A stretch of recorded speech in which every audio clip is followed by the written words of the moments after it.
কি হয়েছে? আমার ডায়েরিটা আমাকে ফেরত দিয়ে দেবে? চাপ বাবা, এই যে বললে তোমার ওটা লাগবে না, কারণ আমি তোমার জীবনে আছি। তুমি থাকছো না উত্তম। হ্যাঁ, কোথায় যাচ্ছি? বাবা আমার বিয়ে ঠিক করে ফেলেছে। হ্যাঁ, বিশ্বজিতের মা বাবা আমাদের বাড়ি এসেছে পাকা কথা বলতে। আমার একদম ইচ্ছে নেই।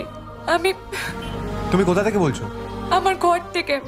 ওরা আমাকে ঘরে পাঠিয়েছে শাড়ি পরে আসার জন্য। পড়েছো? আমি কি বলছি আর তুমি কি জিজ্ঞাসা করছো? ওই শাকচুন্নি জানে যে তুমি আমাকে ভালোবাসো? ও জানে কি জানে না তাতে কি এসে যায়? আমারও বন্ধুরা জানে না যে তুমি আমাকে ভালোবাসো। ওরা জানে যে শুধু আমিই তোমাকে ভালোবাসি। তাতে কি হয়েছে উত্তম?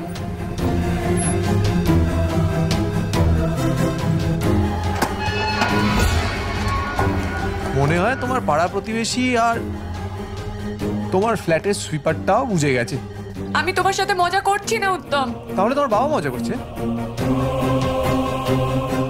না না দূর, তাহলে তোমার বাবাই বিয়েতে রাজি হয়? অদ্ভুত ব্যাপার, কি করা যাবে আর?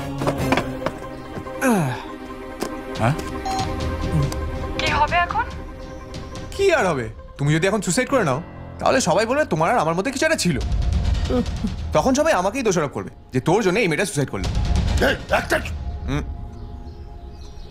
আমি আর তুমি ছাড়া আর কেউ জানে না যে আমরা দুজন দুজনকে ভালোবাসি। আমি তোমার নাম কাউকে না জানিয়ে সুইসাইড করব।